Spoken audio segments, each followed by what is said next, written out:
हमारे पिछले अनुभागों के वक्तव्यों से जो लोग योगदा सत्संग सोसाइटी से जुड़े हुए हैं या जो लोग सेल्फ रियलाइजेशन फेलोशिप से जुड़े हुए हैं या आनंदा.org से जुड़े हुए हैं, ऐसे लोगों के भावनाएं बड़ी आहत हुई हैं। ऐसी हमें सूचना मिली है। बहुत से लोगों के मैसेज व्हाट्सएप पर प्राप्त हुए हैं, बहुत लोगों के मेल प्राप्त हुए हैं। उनमें से कुछ लोगों ने विनम्रता से और कुछ लोगों ने अभद्रता से अपनी बात कही है। अब लोगों ने यह कहा है कि जो योगानंद ने शिक्षाएं दी हैं उनको बाद में बदला गया। मतलब योगानंद की शिक्षाओं को उनके ही शिष्यों ने, उनके ही संस्था वालों ने बाद में बदलकर प्रस्तुत किया, बाद में ऐसे रूप में विकृत किया कि उनकी बदनामी की जा सके और उनके मूल उद्देश्यों को छिपाया गया। तो पहली बात ऐसी है भाई कि अगर ऐसा है तो तुम जाकर अपने उन गुरु भाइयों से लड़ो जो तुम्हारे गुरु की बदनामी कर रहे हैं। लेकिन उन पुस्तकों का क्या, उन संदर्भों का क्या जो योगानंद ने स्वयं से लिखे थे और योगानंद के जीवित रहते जो प्रकाशित हो चुके थे, क्या उनसे भी वो अंश हटा दिए गए उन प्रतियों से? मतलब अगर कोई पुस्तक योगानंद ने 1930 में लिखी, 35 में लिखी मान लो, या कोई ऐसी पोएम लिखी या कोई ऐसी बात भाषणों में कही और उसके जीवित रहते वो सब प्रकाशित भी हुए, तो क्या उस एडिशन से भी फाड़ के हटा दिया गया? ऐसा तो नहीं हो सकता है। तो केवल एक अतिशयोक्ति पूर्ण व्यक्तित्व के वकालत में महिमा मंडल में ये लोग बचाव में उतर गए हैं। फिर कुछ लोगों ने कहा कि नहीं नहीं, जो भागवत महापुराण में क्रिया योग वर्णित है वो बिल्कुल अलग है, और लाहिरी महाशय ने जो क्रिया योग योगानंद इत्यादि को बताया वो बिल्कुल अलग है, वो प्राणायाम इत्यादि का एक स्वरूप है। तो भागवत महापुराण का क्रिया योग अलग है और इनका अलग है। अब देखो, लाहिरी महाशय ने क्या बताया, योगानंद ने क्या बताया, महावतार बाबा ने क्या बताया, युक्तेश्वर गिरी ने क्या बताया, और जो होली ग्रेल लेकर जीसस प्रकट हुआ था योगानंद के आगे उसने क्या बताया। इसके अतिरिक्त जो मुख्य बात वह है कि सनातन धर्म ने क्या बताया। हम उस पर भी बात करेंगे, सनातन धर्म ने क्या बताया, और प्राणायाम वाले विषय पर भी आएंगे कि योगानंद का प्राणायाम करवाता क्या था। सबसे पहले मैं आपको एक बात बताऊं, योगदा सत्संग आश्रम में जो लॉर्ड जीसस क्राइस्ट द मैसिहा, इस टॉपिक से जो आर्टिकल छपा था जिसके विषय में हम पिछले अनुभाग में बता रहे थे, उसमें क्या लिखते हैं PY-05 वाले पोस्टर में, Jesus spent 6 years in various holy cities settling for some time in Jagannathpuri, Odisha. Records of Jesus year in India are reportedly preserved in Puri according to His Holiness Sri Jagadguru Shankaracharya Bharati Krishna Tirth of the ancient Govardhan Mutt. The ancient history relates that Jesus became learned in all the Vedas and Upanishads, but he took issue with some precepts of the Brahmanic orthodoxy. He openly denounced their practices of caste discrimination, many of the priestly rituals, and the emphasis on worship of many gods in idolic form rather than sole reverence for just the one supreme spirit. Distancing himself from these disputes, Jesus left Puri. He spent the next 6 years with the Sakya Buddhist sect in the Himalayan regions of Nepal and Tibet. Yogananda ने दावा किया है कि पुरी के शंकराचार्य तात्कालिक उस समय जो भारतीय कृष्ण तीर्थ थे वो कहते थे कि जगन्नाथपुरी के मठ में ये प्रमाण सुरक्षित है कि ईसा मसीह वहां पर आया था और ईसा मसीह ने वहां पर 6 वर्ष बिताए थे जगन्नाथपुरी में। और इसी बात को पुरी के शंकराचार्य भी बहुत बार खुलेआम बोलते हैं कि जीसस तो वैष्णव था और रोम में उसकी वैष्णव तिलक लगाए मूर्ति है, जबकि ऐसी कोई बात नहीं है। वो जो तिलक लगाए मूर्ति वो कहीं और की है और उसको एडिट करके भी बनाया गया, और बहुत लोग ऐसी फोटो छाप देते हैं जीसस का। जीसस के 50 रूप दिखा देंगे। जिस देश में जीसस को भेजा गया उसी देश में जीसस का वैसा ही नस्ल, वैसी ही रंग रूप, वैसी आकृति लोगों ने बनाकर छाप रखी। तो पूरी के शंकराचार्य जी जो टेक्निकल वर्ल्ड की जो बातें हैं उस टेक्निकल वर्ल्ड की बातों को उस प्रगल्भता से शायद नहीं समझ पाए, और ये व्हाट्सएप यूनिवर्सिटी वाला ज्ञान उनके चेलों ने दिखा दिया होगा कि देखिए गुरुदेव जीसस की मूर्ति मिल गई, यूर्थपूर्ण लगाए कदे, और वो बच्चा जीसस तो वैष्णव आदमी था, तो वैष्णवाचार्य कह दो फिर जीसस को। ऐसा हमने खंडन भी किया है उनके इस कथन का अपने मुख्य चैनल पर, वो वीडियो आप लोग देख सकते हैं। तो यहाँ पर क्या दावा किया जा रहा है, अगर वो है प्रमाण तो सार्वजनिक क्यों नहीं करते हैं आप लोग कि हम देखो ये रहा प्रमाण, ये लिखित दस्तावेज है, ये जीसस की ऑडियो वीडियो रिकॉर्डिंग है, ये जीसस के थंब प्रिंट्स हैं, ये कुछ तो है जीसस का, बाल ही सही, या कुछ ऐसा दस्तावेज, कोई ग्रंथ, कोई पांडुलिपि, कोई ताम्रपत्र कुछ तो होगा, शिलालेख कुछ तो होगा। तो क्या प्रिजर्व किया गया मठ में, ये जरा सार्वजनिक कर दिया जाए। इससे भी विश्व को एक नया ज्ञान मिलेगा, एक ऐतिहासिक क्रांति होगी कि अरे भैया ये सत्य था जीसस के विषय में, जिसके सबसे अधिक फॉलोअर्स दुनिया में हैं उसके विषय में ये बात। तो ऐसा भी तो नहीं कर रहे हैं। और यहाँ पर क्या दावा किया जा रहा है कि जीसस यहाँ वेद और उपनिषद पढ़ रहा था, म्लेच्छ होकर वेद उपनिषद पढ़ रहा था। लेकिन मजे की बात क्या है, भविष्य पुराण में ऐसा कोई वर्णन नहीं है। वहाँ केवल शालिवाहन से मिलकर और फिर उधर उधर निकलने का वर्णन है। और यहाँ पर क्या कह रहा है, जब वो वेद उपनिषद पढ़ा तो उसने ब्राह्मणवाद को नकारा कि नहीं नहीं, हम तो वर्णाश्रम नहीं मानेंगे, हम तो कर्मकांड नहीं मानेंगे, हम तो मूर्ति पूजा नहीं मानेंगे, और फिर जीसस चला गया। तो जो जीसस वर्णाश्रम का विरोध करके भागा पुरी से, और जो कथित तौर पर इस कथन के अनुसार, और जो जीसस मूर्ति पूजा का विरोध करके भागा और वर्णाश्रम का विरोध करके भागा, और जो क्या भागा, हाँ, कर्मकांड का विरोध करके भागा, वही जीसस योगानंद को आकर क्या सिखा रहा था कि तुम वर्णाश्रम का समर्थन करो। वही जीसस क्या बता रहा था कि तुम मूर्ति पूजा का विरोध करो, वर्णाश्रम का विरोध करो, यही सब। और यही सब करने के लिए महाअवतार बाबा ने जीसस को उस समय उपदेश दिया था, और यही सब करने के लिए योगानंद को उपदेश दिया था। और योगानंद हम प्याला बन के यही सब वो जीसस का प्राणायाम के माध्यम से अपने ऊपर बैप्टाइज करो ऐसा कह रहा था। तो बहुत कुछ बातें ऐसी हैं जो आप बिल्कुल नज़रअंदाज नहीं कर सकते, बहुत ज़्यादा लिपापोती नहीं कर सकते। हर जगह कोइंसिडेंस नहीं होते हैं, कुछ जगह फैक्ट्स होते हैं, और हम इसी विषयों पर बात कर रहे हैं आपके साथ। आप इसको क्रॉस वेरीफाई बहुत आसानी से कर सकते हैं। आप गूगल में एक बात सर्च करें, यूट्यूब इत्यादि पर भी ये सब उपलब्ध है। आप सर्च करें devotional chanting led by monks of self realization fellowship, devotional chanting led by monks of self realization fellowship, ये मैंने यूट्यूब पर निकाल रखा है। और सेल्फ रियलाइजेशन फेलोशिप के द्वारा जो यूट्यूब चैनल चलाया जाता है उसमें ये सब अपलोडेड भी हैं। इसमें एक प्लेलिस्ट मिलेगी आपको जिसमें बहुत गीत हैं, उनमें कुछ गीत तो अभी न्यू एल्बम में रिलीज किए गए हैं, और बहुत से ऐसे हैं अन्य चैनल्स पर भी जो योगानंद ने खुद गाए हैं, योगानंद ने खुद पढ़े हैं, योगानंद की अपनी ओरिजिनल भाषा में है, बातों में है, वाणी में है। उसमें एक in the temple of my heart ये भी एक है, और उसी सीरीज में आपको इन्वोकेशन टू द गुरुज इस टाइटल से एक मिलेगा, इन्वोकेशन टू द गुरुज। उसमें इन्होंने 6 लोगों को प्रणाम किया है। किसने? Monks of self realization fellowship के लोगों ने 6 लोगों को प्रणाम किया है। इसमें योगानंद का नाम नहीं है, जहां योगानंद का स्थान है वहां केवल गुरु शब्द का प्रयोग किया है। चलो भैया गुरु जी कहते थे तो योगानंद का नाम न लेकर गुरु शब्द कह दिया, तो समझ जाओ कि योगानंद की बात हो रही है। तो सबसे पहले ये लोग ओंकार का उच्चारण करते हैं, ओंकार के बाद क्राइस्ट का भजन करते हैं, ओम क्राइस्ट ऐसा करते हैं और 4 बार करते हैं। उसके बाद दूसरे स्थान पर ये ओम कृष्णा ऐसा 4 बार करते हैं, सोचो। तीसरे स्थान पर ये ओम बाबा जी ऐसे 4 बार करते हैं, बाबा जी मतलब महाअवतार बाबा जी। चौथे स्थान पर ओम लाहिरी महाशय 4 बार करते हैं। फिर ओम श्री युक्तेश्वर 4 बार करते हैं, और फिर ओम गुरु ये 4 बार करते हैं। ये ऑडियो आपको इन्वोकेशन टू द गुरु इस टाइटल से यूट्यूब में मिल जाएगी, SRF के द्वारा अपलोडेड है। अब इसमें बात ऐसी है कि महाअवतार बाबा से ऊपर कृष्ण भगवान है, और कृष्ण भगवान से ऊपर कौन है? Jesus Christ. इन लोगों के लिए मतलब मंगलाचरण इसने क्राइस्ट से किया है इन लोगों ने। अब अगर ये कहो कि ये तो चेलों ने बाद में बिगाड़ दिया, चेलों ने विकृत कर दिया। अच्छा, सबसे पहले क्राइस्ट, अंत में योगानंद, और बीच में सबको घुसा है कृष्ण, महाअवतार, लाहिरी, युक्तेश्वर, ये चारों को योगानंद ने अपने से ऊपर रखा, लेकिन क्राइस्ट से नीचे रखा है। अच्छा, अगर ये कहो कि योगानंद ने ये नहीं लिखा, योगानंद के चेलों ने बाद में लिख दिया, तो योगानंद ने जो लिखा वो भी बताता हूं। ओपल फ्लेम नाम का एक पोएम इसने लिखा था, याद रखना। E.A. कोटिंग्स ने भी किंगडम्स ऑफ फ्लेम की बात की थी, और E.A. कोटिंग कहां से था? ऊटा से था। दया माता जो योगानंद की बड़ी प्रिय शिष्याओं में से एक रही, बल्कि पहली तो वही रही उस प्रकार से, तो दया माता भी कहां से थी? ऊटा से थी।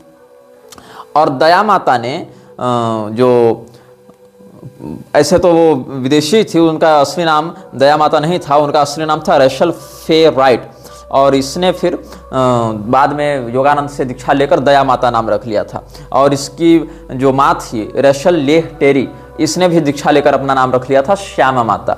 और एक और इसमें महिला का नाम बड़ा जोर शोर से लिया जाता है, दुर्गा माता, जिसका नाम इन्होंने रखा था, जो फ्लोरिना अल्बर्टा के नाम से थी संभवतः, उसका नाम इन्होंने दुर्गा माता रखा था। तो इसमें से जो दया माता थी वो भी कहां से थी? ऊटा से ही थी। और E.A. कोटिंग भी ऊटा से था। E.A. कोटिंग बात करता था किंगडम ऑफ फ्लेम की, और योगानंद ने कविता लिखी है जो बाइबल का मैथ्यू का जो 6 का 22वां अनुच्छेद है, उसमें जीसस ने जो बात कही है उसी को कोट करते हुए पूरी इसने कविता छाप दी है। और ये जो योगानंद ने कविता लिखी है ऊटा में रहने वाली दया माता के दीक्षा के बाद, तो इसमें एक Skinwalker Ranch Antelope Island State Park, Winter Quarters, the Rio Grande Depot, Old Tooele Hospital, Moon Lake, the Devil's Mill, ये सब बहुत कुछ स्थान ऊटा में ही हैं जो शैतानी ताकतों को समनिंग करने के लिए कुख्यात हैं और जहां पर सीक्रेट सोसाइटीज अपने रिचुअल्स किया करते हैं। ये भी ऊटा में है। दया माता कहां से थी? ऊटा से थी। ये कोटिंग कहां से था? ऊटा से था। ये कोटिंग ने किस बात का दावा किया है अपनी पुस्तकों में? Kingdoms of flame. उन बातों को पढ़कर डैनियल हुसैन ने मर्डर कर दिया था 2 बच्चियों का, 2 महिलाओं का, और ये कोटिंग को प्रतिबंधित कर दिया गया था सारे इंटरनेट वर्ल्ड के सोशल मीडिया प्लेटफॉर्म्स से। और किंगडम ऑफ फ्लेम जो हमने बताया था अनाम लक्ष्य की ज्योति वह स्थापित करता है, ओपल फ्लेम की बात कौन कर रहा है? योगानंद। और ये ओपल फ्लेम कोई सनातन धर्म की आत्मज्योति की बात नहीं है। जो क्रिया योग वाला प्राणायाम जो सिखा रहे हैं वो कोई सनातन धर्म के अष्टांग योग में आने वाला प्राणायाम नहीं है। क्या ये कह रहा है ये जरा आप सुने ध्यान से, और इसका पूरा बाकायदा गीत रिकॉर्ड करके इन्होंने डाला है और बड़ा सुंदर लगता है सुनने में लोगों को, मतलब बहुत ताल राग सुर के साथ व्यवस्थित करके उसको बनाया। ये नहीं कि हड़बड़ी में क्रिंज जैसा बना दिया, वैसा नहीं, बढ़िया बनाया है, मतलब मेहनत करके बनाया। और उसको जेम्स जे लिन ने गाया भी था पहले, जिसको इन्होंने बाद में राजर्षि जनकानंद का नाम दे दिया था। जेम्स जे लिन, मतलब जितने ये मिलच्छ अंग्रेज थे सबको इन्होंने किसी को राजर्षि महर्षि योगर्षि बना दिया था, किसी को माता, किसी को पिता, किसी को, सब हिंदू के छाप से कवर चढ़ा चढ़ा के सबको बेचा है इन लोगों ने, सबके बढ़िया इन्होंने मार्केटिंग की है। तो क्या लिखता है यहाँ पर? यहाँ प्राचीन अंग्रेजी का प्रयोग किया गया है। तो यहाँ द को यू पढ़ा जाएगा, दी को द पढ़ा जाएगा, ऐसे करके। If you will see opal flame drive darkness evermore. हाँ, if you will see opal flame drive darkness evermore, sharing the silence with the sword of pranayama. इसको रिपीट करना है फिर। Sharing the silence with the sword of pranayama through the star in opal I see the Christ everywhere. इसका प्राणायाम किसका ध्यान करवा रहा है? क्राइस्ट का। Sleeping in every atom in protons electrons. Christ कहां सोया हुआ है? हर एटम प्रोटॉन इलेक्ट्रॉन में। भगवान कृष्ण नहीं सोए हुए हैं जो कहते हैं कि हम ही सर्वज्ञानम भोक्ता च प्रभुरेव च, या मयाध्यक्षेण प्रकृति सूयते सचराचरम, या वासुदेव सर्वमिति, ये सब नहीं बता रहा है योगानंद क्रिया योग के अंतर्गत। वो प्राणायाम करवा के क्या करवा रहा है कि sleeping in every atom in protons electrons golden misty aural adores the opal door through the star in the blue meet the Christ everywhere. Starry dove with wings of rage alights on forehead, showing you the throne of Christ in the peace of every heart. Make thin eyes a single flame to see the starry gate. The body will be light, illumining all space. By wise inspiration, follow the starry eye to see the Christ born in the soul anew. Starry dove with wings of flame, baptize me in the light. Yogananda की भाषा सुनिएगा। Baptise me in the light, spreading my soul with Christ in the bliss everywhere, shining opening in hall of matter, O star I peep through thee into the land of astral light that kindles life in everywhere. If you will see opal flame drive darkness evermore. ये गीत लिखा था इसने। यहाँ baptise करने खुद को कह रहा है क्राइस्ट के साथ। समझ में आ रहा है तुम लोगों को कि कहां से क्या बात कनेक्टेड थी और कैसे मूर्ख बने हो तुम लोग ऐसी संस्थाओं के चक्कर में, कैसे मृक्षराज ने इन लोगों को पकड़ा है। अच्छा, जब हमने ये बात कही थी कि कायस्थ समुदाय से 3 लोगों को चुना था मृक्षराज ने, तो कायस्थों का एक बड़ा विभाग मेरे विरुद्ध हो गया, वो गाली देने लगा ये तो ऐसा है वैसा है। सुनो, यहाँ बात तथ्यों पर हो रही है। मैंने तो जतिन ब्रह्मचारी को भी कल कहा था, गणेश सावरकर को भी कल कहा था, इन लोगों ने ऐसी बातें कही, तब तो तुम लोगों नहीं आए कि नहीं ब्राह्मणों को भी कहा गया है। और आज भी हम बताएंगे ऐसे ब्राह्मणों के बारे में जो जन्म से तो ब्राह्मण थे लेकिन फ्रीमेसन्स में 32-33 डिग्री होल्डर थे, और इन लोगों के स्पॉन्सर रहे, इन लोगों को पैसा दिया, इन लोगों को सारा फंडिंग दी और इन लोगों को आगे बढ़ाया। तो तथ्य पर बात हो रही। अगर ये तथ्य है कि विवेकानंद एक कायस्थ था, तो दूसरा तथ्य यह भी है कि वह विदेश गया था, और तीसरा तथ्य यह भी है कि जीसस क्राइस्ट के पैर में अपने खून से धोऊंगा, ऐसा उसने कहा था। ये तथ्य हैं, ये आरोप नहीं है। मैं किसी को बुरा दिखाने या निंदा करने के लिए नहीं कर रहा हूं, मैं बात फैक्ट्स पर कर रहा हूं। आरोप लगाना और फैक्ट्स दिखाना दोनों अलग बातें होती हैं।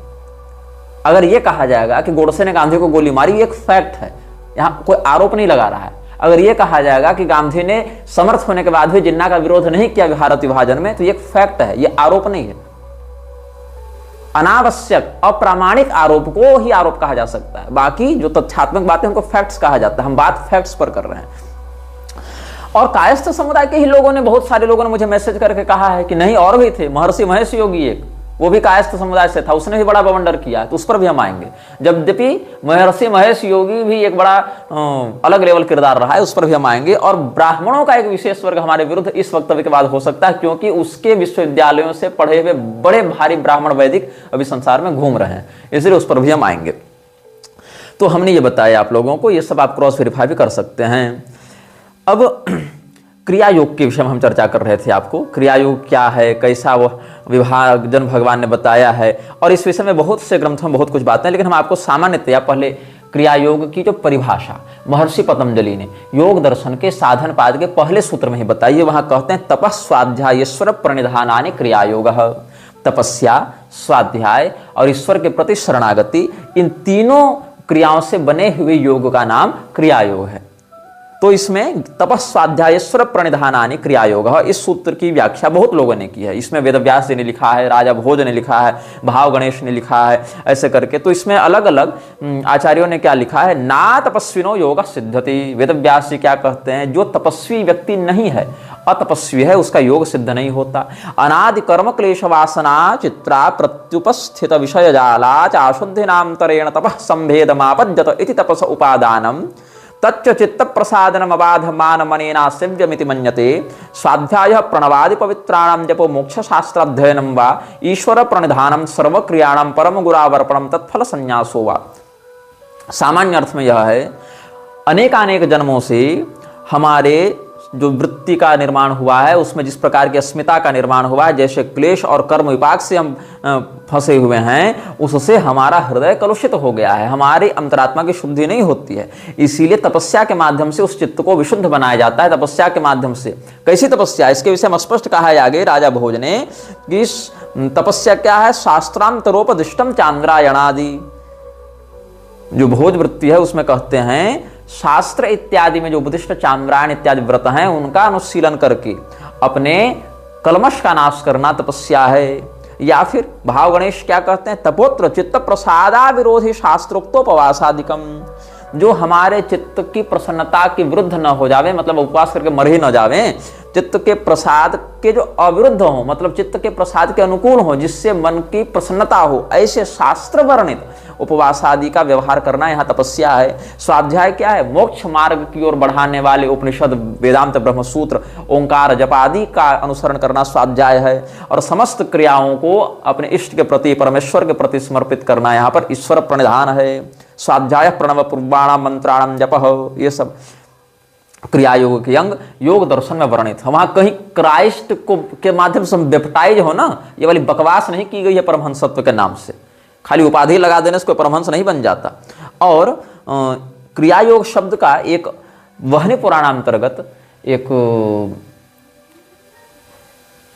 वर्णन, एक परिभाषा मिलती है वहनी पुराण में। जो बात शब्द कल्पद्रुमादि ग्रंथों में वर्णित है, जहां नारद जी ने ब्रह्मा जी से पूछा है, क्रिया योग कथम प्रोक्त स्वया में प्रपितामह तदहम श्रोतमिच्छामि फलम चास्य यथा तथम। तो क्रिया योग का क्रियैव योग योग उपाय इस प्रकार से निरूपित करते हुए, देवताराधना तदालयादिकरण रूप पुण्य क्रिया, उसको क्रिया योग कहते हैं। देवता की पूजा, उसके मंदिरों का निर्माण, देवता के उत्सवों का प्रयोग, देवता के मंत्र का जप, देवता के प्रति कर्म का निवेदन, देवता के अर्चा विधान में निपुणता, तल्लीनता, रुचि इत्यादि का नाम क्रिया योग है। क्रिया ज्ञान योगस्तु योगस्य यस्तु साधनमात्मना यस्तु बाह्यार्थ संयोग क्रिया योग सौच्यते।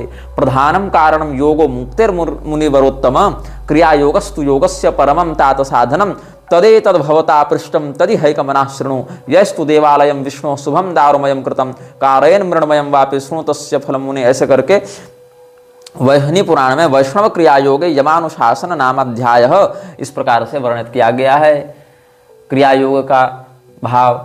और कल हमने पिछले अनुभागों में, कल परसों इत्यादि के अनुभागों में जो क्रिया योग का श्रीमद् भागवत महापुराण के 11वें स्कंद से वर्णित किया था, वहां भी यही बात है। वहां देवर्षि नारद को भी क्रिया योग का एक आचार्य बताया गया।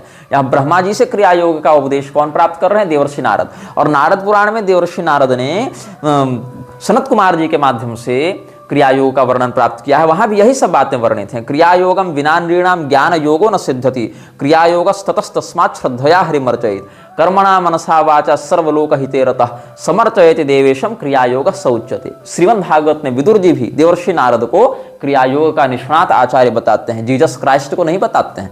मन्ये महाभागवतम नारदम देवदर्शनम येन प्रोक्तः क्रियायोग परिचर्या विधिर हरे। भगवान की पूजा अर्चना और उनसे तल्लीनता की विधि क्रियायोग है, और यह क्रियायोग कर्म प्रारब्ध को नष्ट नहीं करता, क्षीण करता है, और उसके माध्यम से जब ज्ञानोदय होता है तब वहां से ज्ञानात् संजायते मुक्ति, वहां वह बात होती है।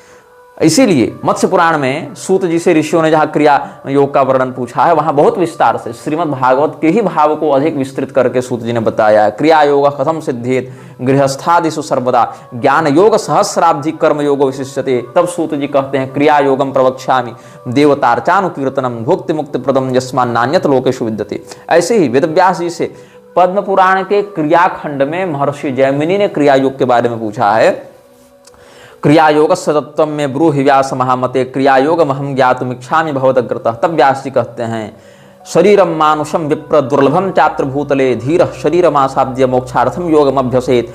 क्रियायोग ध्यान योगा विभव योगो प्रकृतितो। दो प्रकार के योग हैं, ध्यान योग और क्रिया योग। तयो राज्य क्रिया योग कुर्वताम सर्वकामदः। उसमें पहला क्रिया योग है, उसमें गंगा श्रीर विष्णु पूजा च दानानि द्विजसत्तम ब्राह्मणानां तथा भक्तिरेकादशी व्रते धात्री तुलस्योर भक्तिश्च तथा च अतिथि पूजनम क्रिया योगांग भूतानि प्रोक्तानि इति समासतः। गंगा लक्ष्मी विष्णु ब्राह्मणों के प्रति भक्ति, इनके प्रति भक्ति, एकादशी व्रत के प्रति भक्ति, तुलसी आंवला इत्यादि के दिव्य भाव के प्रति भक्ति, अतिथि सत्कार, ये सब क्रिया योग के अंगभूत बातें हैं जो हमने संक्षेप में बताया। और यहाँ तक राक्षसों में भी क्रिया योग की बात हुई है, जहां पर राजा बलि इत्यादि ने प्रश्न किया है विष्णु धर्म पुराण में, तो तपसा ब्रह्मचर्येण पुण्यस्वाध्याय संस्तवैः क्रियायोग सविद्वद्भिर्योगिनां समुदाहृतः तत्राहं श्रोतुमिच्छामि क्रियायोग स्थितो नरः यत्फलं समवाप्नोति कारयित्वा हरेर्गृहम्। तब प्रहलाद जी ने क्रियायोग का महात्म्य बताते हुए परंपरा बताई क्रियायोग की, जो राक्षसों में भी चलती है। क्या कहते हैं कि हे वत्स, ब्रह्मा जी को भगवान विष्णु का ज्ञान जब प्राप्त हुआ तो ब्रह्मा जी ने वो बताया था ऋषि महर्षियों को, और ऋषि महर्षि सप्तर्षियों को जब यह ज्ञान मिला वहां से, तो उन्होंने मनु जी को बताया, स्वारोचिस मनु को, और स्वारोचिस मनु ने अपने पुत्र ऋतचक्षु को बताया, और ऋतचक्षु ने भृगु मुनि को बताया, भृगु मुनि ने क्रियायोग शुक्राचार्य जी को बताया, और शुक्राचार्य जी चूंकि दैत्यों के गुरु हैं, हम दैत्य हैं, इसलिए हमको हमारे गुरु शुक्राचार्य जी ने ज्ञान दिया है, वही हम तुमको बता रहे हैं। जो अंतः सापेक्ष होता है वह ज्ञान योग होता है, जो बाह्य क्रिया सापेक्ष होता है वह क्रिया योग होता है। तो साधुवत्स यदे तत्त्वं वासुदेवस्य पृच्छसि शुश्रूषण विधौ पुण्यम तदिहैकमनः शृणु ब्रह्मणा किल देवानां ऋषीणां च महात्मनां शुश्रूषण फलं विष्णोः प्रोक्तं दैत्यपते पुरा तेभ्यः सकाशान् मनुना प्राप्तं स्वारोचिषेण तु स्वारोचिषः स्वपुत्राय दत्तवान् ऋतचक्षुषे ऋतचक्षुश्च भृगवे शुक्रस्तस्मादवापच ममाख्यातं च शुक्रेण यथावत्सु महात्मना शुश्रूषवे महाभागदैत्याचार्येण धीमता तदेतत् श्रूयतां तात क्रियायोगाश्रितं फलं ज्ञानयोगस्तु संयोगश्चित्तस्यैवात्मना तु यस्तु बाह्यार्थ सापेक्ष स क्रियायोग उच्यते। विष्णु धर्म पुराण में कहते हैं तपस्वाध्याय स्वर प्रणिधानानि क्रियायोग इत्यादिना व्युत्थित चित्तस्य क्रियायोगम यमादीनि पंच बहिरंगानि साधनानि। जब चित्त कलमश से व्याप्त हो जावे तो क्रिया योग के माध्यम से उस पाप का शमन किया जाता है। और यम इत्यादि जो 5 लक्षण हैं वही क्रिया योग के अंग हैं, ऐसा समझा जाना चाहिए। तो जो यम नियम आसन प्राणायाम प्रत्याहार धारणा ध्यान समाधि इस प्रकार से जो अष्टविध योग की बात होती है, वहां पर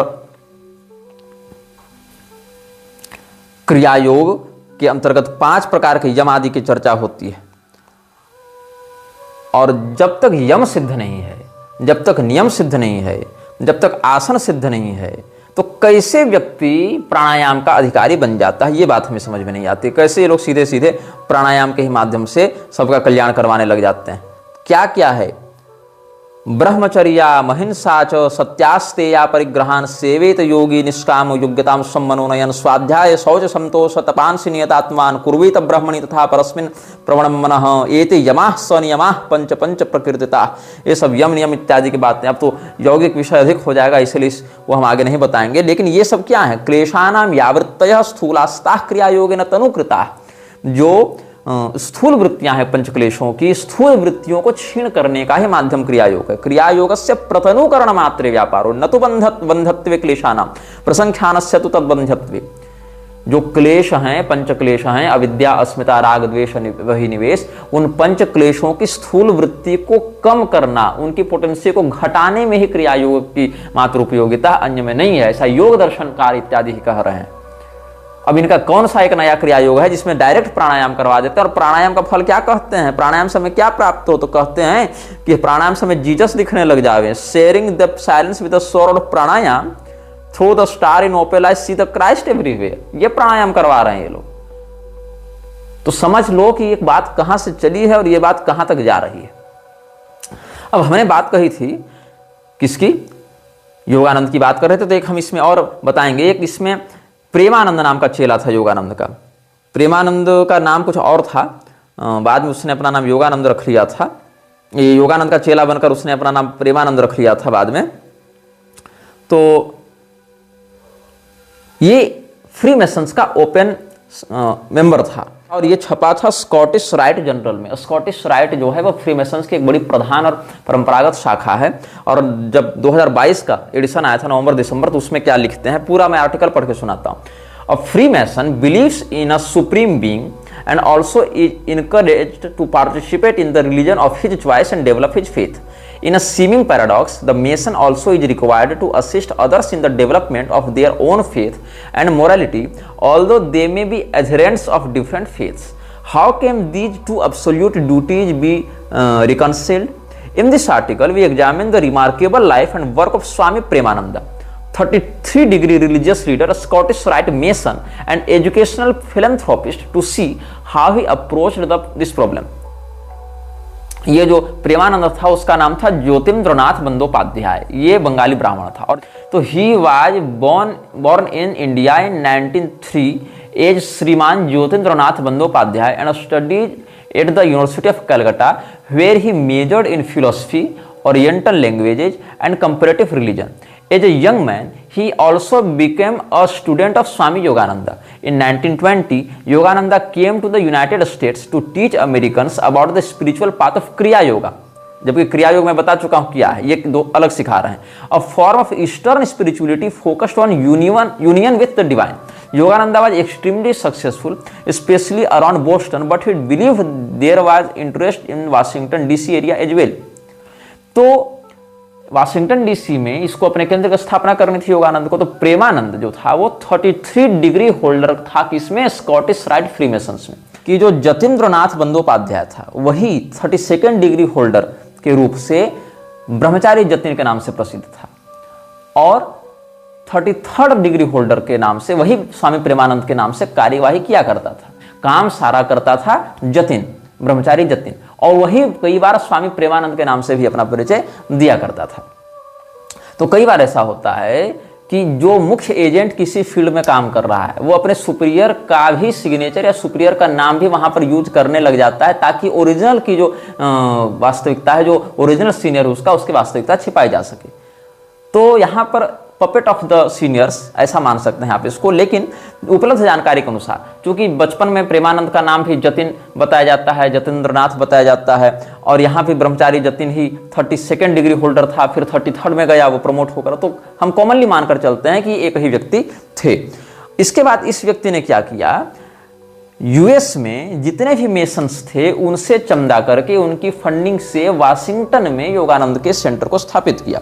तो यहाँ पर क्या कहते हैं, in 1928 he asked that his student now known as Brahmachari Jatin be sent to the US to address this unmet need. Jatin initially rented a small store front in Washington DC, and by 1938 he was able to build a small permanent chapel in Bethesda.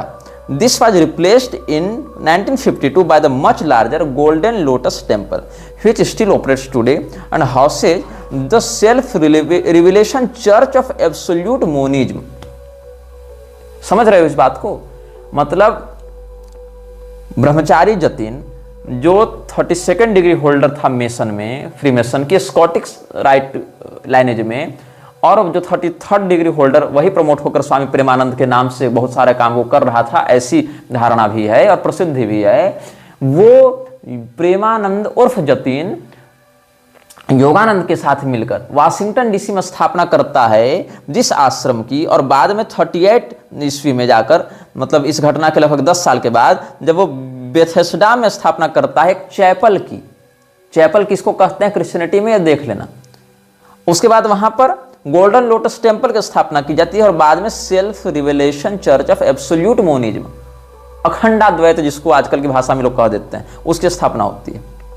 अब यहां पर एक बात है कि योगानंद ने स्वामी प्रेमानंद की उपाधि दी थी जतिन ब्रह्मचारी को 1941 में। ये भी एक बात सामने निकल कर आती है। तो ये जो जतिन ब्रह्मचारी, ये बड़ा कंट्रोवर्शियल कैरेक्टर है योगानंद के जीवन में, क्योंकि जतिन नाम वहां पर आता है जहां पर मेसन्स की 32nd डिग्री की बात करते हैं, और प्रेमानंद नाम वहां आता है जहां 33rd डिग्री की बात करते हैं। तो इसीलिए ये बात बार बार उठती है कि ये जो कैरेक्टर आया योगानंद के जीवन में, जिसने इतना पैसा इसको दिलाया और जो खुलेआम फ्रीमेसन्स का प्रचार भी करता था, और सुपर टॉप मोस्ट दो पदों पर हो रहा, 32nd और 33rd पर जो रहा, वो व्यक्ति एक ही था कि दो थे?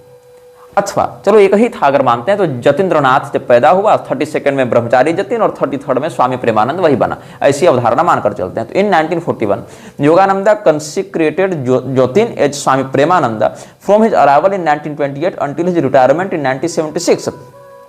स्वामी Premananda worked tirelessly to spread his message. ये सब बातें हैं। और ये प्रेमानंद का जो किरदार रहा योगानंद के जीवन में, इसने काफी फंडिंग इसको ओपनली दिलाई फ्रीमेसन्स से। यही कारण है कि ये जीसस क्राइस्ट की खुलेआम प्रशंसा भी करता था, मोहम्मद की भी प्रशंसा की इसने। तो लोगों ने मुझे कहा कि आपने योगानंद की परंपरा के साधकों का दिल दुखाया है। जरूर दुखाया है, और आगे भी तुम्हारे जैसी हरकतें हैं, तुम्हारा दिल दुखेगा, इसमें कोई संदेह नहीं। इसका कारण क्या है? मैं नहीं भी दुखाना चाहूं तो भी दुखेगा। जिस इस्लाम की मान्यताओं के आधार पर इस विश्व में करोड़ों बच्चे मार दिए गए, महिलाओं का बलात्कार किया गया, पूरा विश्व आतंकवाद की चपेट में आ चुका है, उसी के प्रवर्तक मूर्ति भंजक को तुम लोगों ने बधाई दी है, सराहना की है, उसकी प्रशंसा की है, उसको ईश्वर का तेजस्वी पुत्र बताया है।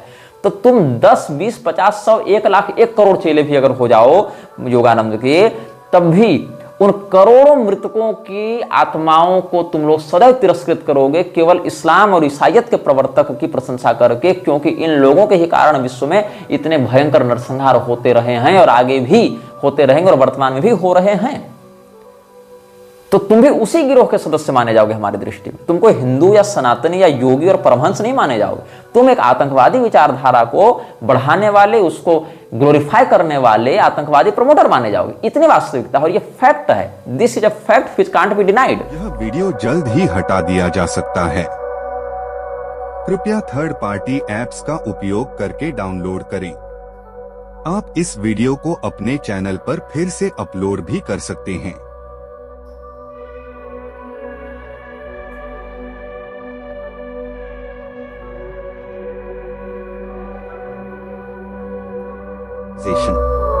This video may get deleted soon. Please download using third-party apps. You may also re-upload this video on your channels. Thank you.